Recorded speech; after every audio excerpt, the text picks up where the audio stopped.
Bismillahirrahmanirrahim. Assalamualaikum warahmatullahi wabarakatuh. Sebelumnya selamat datang kembali di channel Bukan Petani Milenial, yang mudah-mudahan channel ini bisa bermanfaat untuk kita semuanya. Dan mudah-mudahan untuk teman-teman yang menonton video ini selalu diberikan kesehatan, umur yang panjang, rezeki yang melimpah, serta menjadi seorang petani yang sukses. Dan mudah-mudahan doa saya untuk teman-teman dikabulkan oleh Allah Subhanahu wa Ta'ala. Amin ya Allah ya Rabbal Alamin. Nah, jadi dalam video kali ini saya akan berbagi tips atau cara bagaimana agar si tanaman padi kita itu tidak mengalami rebah ketika memasuki ke fase pengisian dan ketika menjelang panen.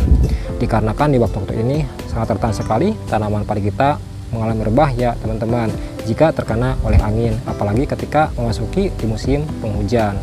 Soalnya sayang ya teman-teman, kita merawatnya dari kecil, tanaman padi kita anakannya banyak, padinya bagus, pas terkena angin malah ambruk, ya bisa dibilang sama juga dengan bohong ya teman-teman. Soalnya dulu saya sering banget mengalami hal itu, yang mana hampir di setiap musim tanaman padi saya selalu rebah. Dikarenakan saya lebih menyukai dengan tanaman padi yang posturnya tinggi, anakannya banyak, dan juga dengan pemberian pupuknya itu bisa dibilang terlalu berlebihan. Ya tujuan saya sih ingin si hasilnya itu banyak ya teman-teman.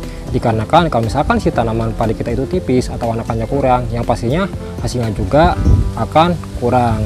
Tapi kalau misalkan sudah ambruk ya begitu juga ya teman-teman, yang pastinya si hasilnya juga akan sedikit, dikarenakan akan banyak buah padi yang tertindih, sehingga si pertumbuhannya pun akan terganggu dan juga daya jualnya pun akan berkurang.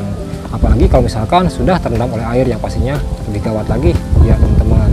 Ya memang sih kalau misalkan tanaman padi kita itu tipis atau anakannya kurang, ya pastinya jarang sekali mengalami rebah. Tapi seperti yang saya bilang tadi, jika dengan kondisi demikian, yang pastinya hasilnya juga akan sedikit. Nah itu logikanya ya teman-teman.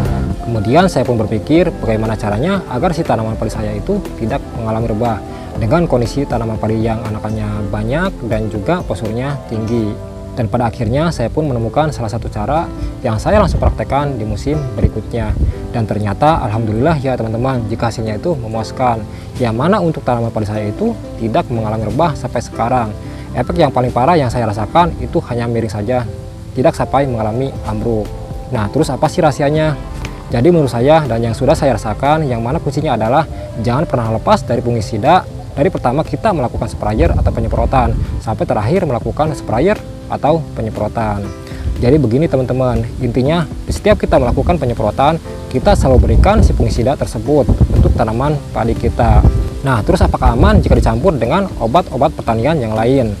Dan yang sudah saya rasakan aman-aman saja ya teman-teman, atau tetap efektif untuk tanaman padi kita. Dan untuk jenis fungisidanya seperti Antrakol, BEM, Natipo, dan masih banyak merek yang lainnya yang teman-teman bisa gunakan. Tapi ingat satu hal ya teman-teman, teman-teman cari merek yang paling murah saja. Soalnya di setiap video saya selalu mengingatkan, mari kita sama-sama untuk mencari solusi dalam meminimalisir biaya produksi yang dikeluarkan untuk tanaman padi kita. Dikarenakan biaya produksi itu adalah salah satu hal yang sangat penting untuk diperhitungkan agar hasil panen kita nanti banyak yang kita nikmati. Dikarenakan tidak banyak biaya produksi yang dikeluarkan. Ya intinya bagaimana caranya agar si tanaman padi kita itu bagus tapi dengan biaya produksi yang seminim mungkin.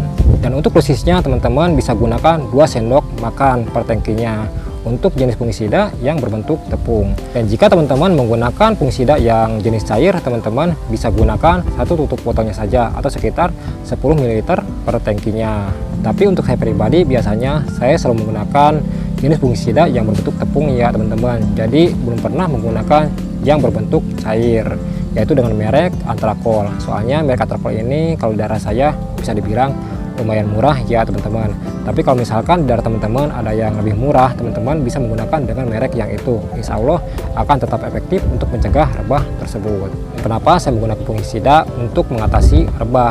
Itu dikarenakan menurut saya jika dengan fungisida ini mampu membasmi jamur yang mengganggu tanaman padi kita, khususnya batang dari tanaman padi kita, sehingga si batang tanaman padi kita pun akan terbebas dari jamur, sehingga akan tetap kokoh dalam menopang, dikarenakan tidak mudah rapuh dan juga patah. Nah mungkin video yang saya bagikan cukup sampai di sini dulu ya teman-teman. Mudah-mudahan bisa bermanfaat untuk teman-teman semuanya.